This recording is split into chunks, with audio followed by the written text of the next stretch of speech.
Hey, good morning, friends. Mark Holmes here with my buddy Cowboy Joe Boo, as well as Joe Bear in the house. And as always, I want to thank you guys for watching, commenting, subscribing, and being part of the Joe Boo Sports Report. Without you guys, this does not work without you guys. So let's get open for business here. And let's wake up the football gods here on this Friday morning, the last Friday of March. Oh boy. This is trying times right now. Um, there's a saying, 5 degrees of separation, that literally you are within 5 people of everybody in the world. And it's safe to say that we're 2 or 3 degrees of separation from somebody who we know may be dealing with the coronavirus, be it somebody who's in the service industry, like public safety, I should say, medical field, doctors, nurses, police officers, um, people who have family members that may be in nursing homes, people who just know people who have this corona. It's no joke, this is serious. Um, I've got a couple of degrees of separation, excuse me, very few degrees of separation, some people that are dealing with this directly. I don't want to really go into all of this too much, but understand that if you get this, this is going to be you on your own. You go to the hospital, you don't have your family members there. There's scarcely enough resources for people to be safe that are trying to work on you. When you hear about somebody losing their life, they're losing their life alone. So please heed the warnings and keep from having contact with anybody. Keep washing your hands. Keep hunkering down. Only go out when necessary. And there's a video that I hadn't really even thought about that much, about how to handle things when you bring it to your house. You know, how long the virus can live on cardboard and paper products versus metal and things. And basically, when you bring something in your house, imagine that you have glitter and you're trying to make sure you don't leave any glitter behind. Some of you guys, you'd have been to the club. You'd have been to the club, and you'd have come back with some glitter on you. And you better not let Mama find out. I find one speck of glitter. That's not her color. You know what I'm saying? So make sure you follow the advice and stay home. Stay away from others. Don't think it can't be me. It doesn't matter if you're young, old, or indifferent. It can be you. And unless we all start treating it that way, it will be all of us. So, on to other news. Like I said, it is Friday, and the Dallas Cowboys, as always, hijack the news. That's just the way they do. The Dallas Cowboys like to take all the oxygen out of the room. When it ends up being a big story somewhere else, it always seems like there's a big story that comes right back around from the Cowboys. Have you noticed that? I've noticed that. And so we've been talking about Tom Brady. You heard Joe Montana and uh, Terry Bradshaw weighing in about, the mistake that really it was for him maybe to leave and this, that, and the other. And then all of a sudden, magically, after 7 months, 7 months had gone by where there was no talking to Dak Prescott in this camp. Bam! Here we go. They start talking about a contract extension. And of course, that hijacks the news. So now, what are we all talking about? You check the blogosphere, you got Dak Prescott. You got Jabba the Hutt talking about how it's going to kill the Cowboys if they sign Dak Prescott. You got Colin Cowherd, of course, doing his segments on, whether or not if a team pays a quarterback if they're going to win. So basically, he's telling everybody, nobody is ever going to win again. Nobody is ever going to win again because it looks like all the quarterbacks getting paid. Kirk Cousins got paid. Deshaun Watson's about to get paid. Pat Mahomes is going to get paid. Well, Aaron Rodgers, he got paid too, of course. Russell Wilson, he was really, really paid. And let's see, who else has been? Let's see, Matty Ice, yeah, he got paid, right? Tom Brady, well, he just got paid too. So we're basically looking and saying, oh, Big Ben, that guy got paid. Yeah. Jared Goff, Carson, they got paid. So we know that some of those other guys beyond Pat Mahomes and Watson, they're going to get paid next year too. So nobody's ever going to win again, right? Isn't that how it's going to be?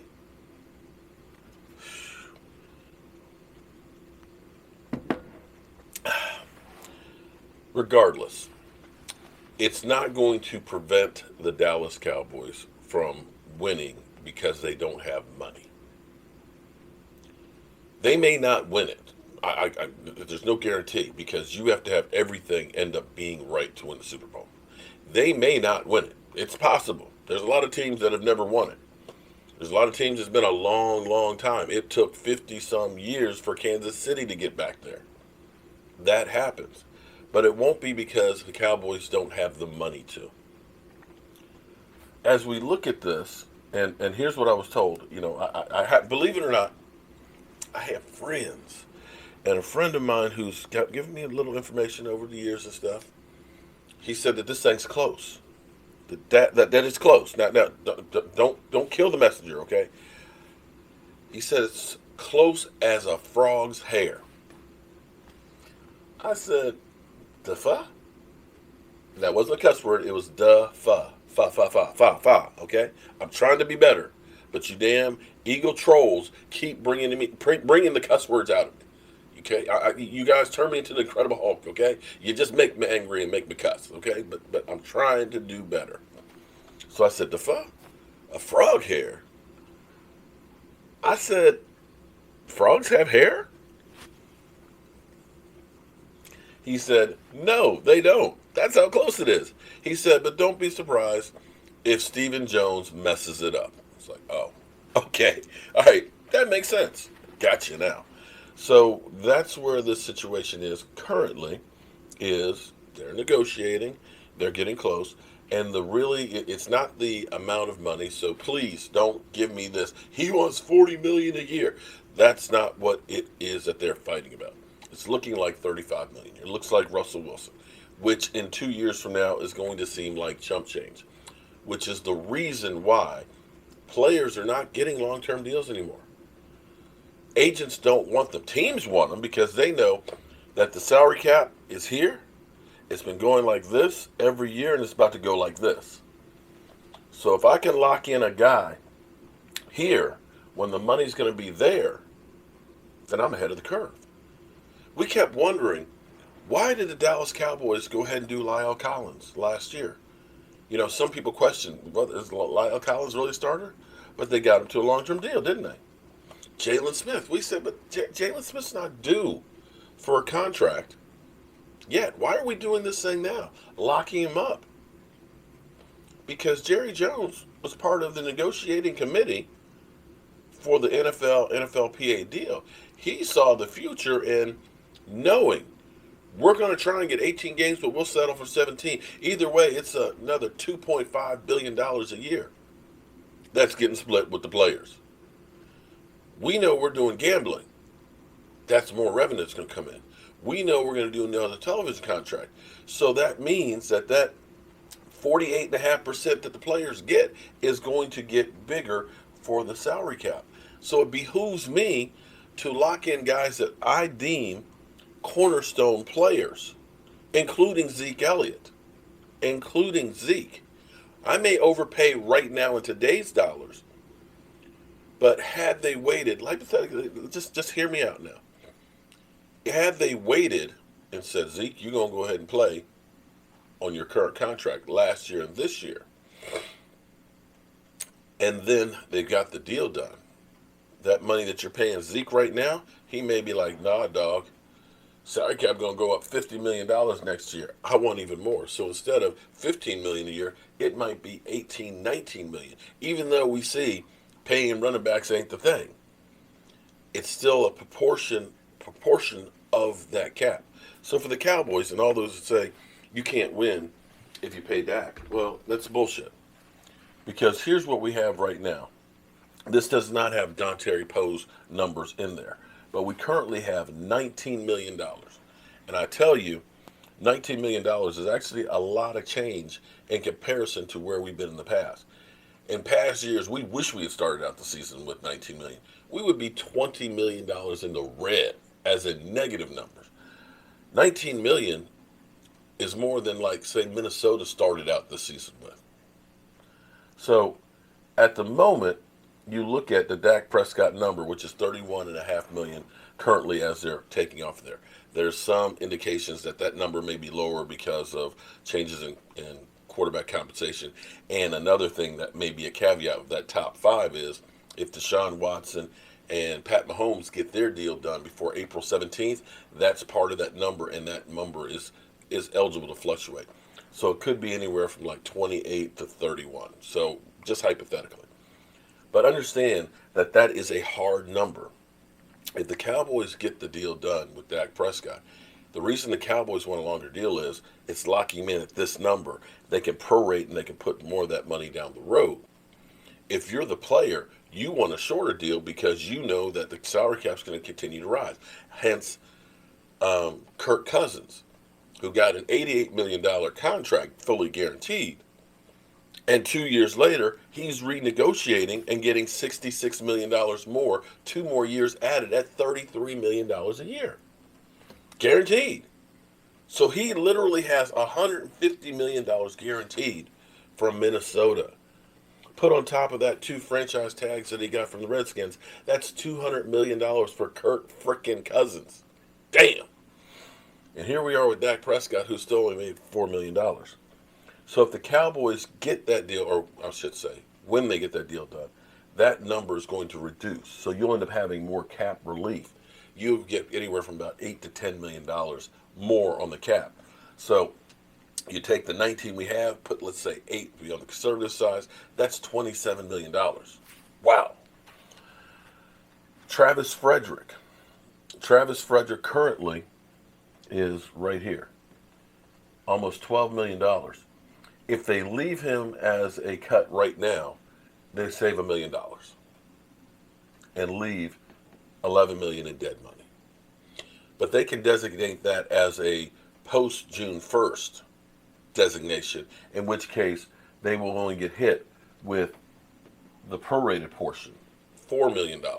So that means they could save another $7 million on this year. Now, that means you're going to carry over part of that the following year, but you know the salary cap's going to blow up even more. So now you're talking about $34 million that you still have, minus the money for Dontari Poe. And I'm assuming that he'll be like about a $4 or $5 million cap hit. So you're still looking at right now, if they do just those 2 things, still having $30 million of cap space to do anything they want to do. The rookies, they're not costing $30 million. You'll spend about $5 million on the rookies, period. That's still $25 million. So those are saying that you can't pay Dak Prescott. No, you already got a hard number right there. You still have $25 million. You still, in essence, could have signed Byron Jones and Robert Quinn had you wanted to.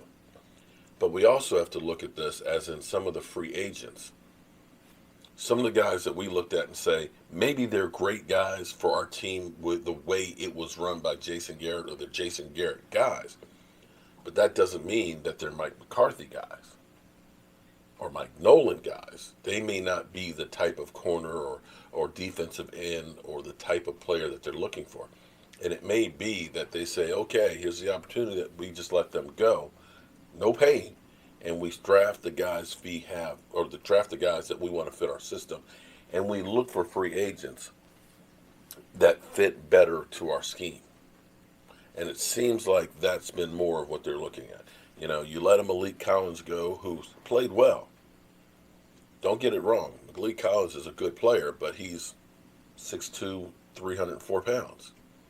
You get a Don Terry Poe who may be a little bit older. You look at him as a transitional player, a year or two, but he fits that narrative of that big, aggressive defensive lineman that Mike Nolan's going to want to have, a la Baltimore Ravens. So you have to see how these pieces are going to fit the system. And that's where you're looking at a lot of this. It's not a matter of not having the money to. It's a matter of saying, I think we can get somebody that fits better. We'll have to see how all this works out. And, of course, everything is kind of up in the air because we don't know when we're going to get through this thing and how it's going to affect the off-season workouts and being able to install these new offense and defenses and stuff. But I implore you, I think that's the right word, please, stay home till we get through this thing. And if you go out, be careful. Make sure that you don't get it, or if you got it, you don't spread it. The sooner we do that and get that, the sooner this is going to be done. We're going to be right here every day. You're going to notice some changes. I've already actually started redoing how we're doing stuff. Some things you'll see, some things you won't. I used to have a stand that was over here that had another computer on it for using for my for my YouTube comments and stuff. But I've actually made it so that way it sits right over there. Did away with the stand, which gives me a little more space. And I'm looking at all the stuff that's on here. You see stuff that's under the desk here and here, kind of just basically pulling everything apart and trying to figure out ways to make it look better and work better and be better. And those are the things that we can do right now to help us pass the time. Stay busy.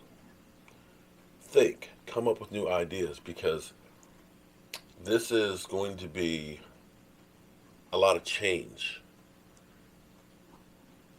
A lot of times you get into a comfort zone, and it's the way things are always been done. You get used to doing it because that's the way it's always been. But then something happens that forced you to look at things differently, to start thinking outside of the box, to innovate, to adapt, to overcome. And that's what's going on right now. When this whole thing is done, we're going to see a different world. We're going to see things done differently. You're going to see more people probably working from home when companies realize, wow, we can do this. We can still be productive. We can reduce the amount of space we need for an office. You're going to see video companies and Skyping and things like that are going to expand because of that need. Maybe you're going to see more schooling online. Things that actually was incredible, because this morning I was watching the news, which is, you got to keep up with the news, but it's also like, do you really want to watch the news? Watching the news, it's Boston Hospital, the president of the hospital, who has like 130 staff that have the COVID virus. That's COVID. Wow. Corona virus. They're finding ways that they're worried about running out of stuff. So fourth-year medical students that were going to be graduating in a couple months, you got your graduation papers early so we can influx more people to help. But they're trying different ways of being able to reuse equipment, be it ultraviolet lighting to sanitize and things. So that way they can make sure they don't run out of supplies. But what happens when you develop something, be it for the military? Military comes out with something, they figure out ways to help people on the battlefield to save their lives, or different equipment that makes the job better or more efficient at doing their job, is eventually it filters down to us, those innovations. And they become part of society where technology takes another leap forward. And that's where you can come in too. It may be that you, having to figure out how to make it, you come up with a solution and an idea that changes the world. And this is that opportunity for people. So don't just sit around, woe is me, Use this time. Use this time. Keep busy. Keep your mind going. If it's just that you got to do push-ups in your apartment or your house, or calisthenics like we used to do because we didn't have all kinds of machines. Do stuff to keep your body moving. Keep your mind rolling. Trust me, it will help. All right, guys. I think I've taken up enough of the YouTube. And I'm going to go back to trying to clean some of this mess up. I've got some work to do in my workshop and some things to do on my website as well. I've lost track of time. I didn't realize the first is actually Wednesday. The second is when I get my new shot glasses. So we're going to be having stay your ass or keep your ass at home shot glasses starting then. So shout out to all you great fans, channel members. We got a new thing for whenever we get new channel members. We're going to start chatting you guys out. And that's where you get the Cowboy only clapper for you. All right. I'll see you guys soon.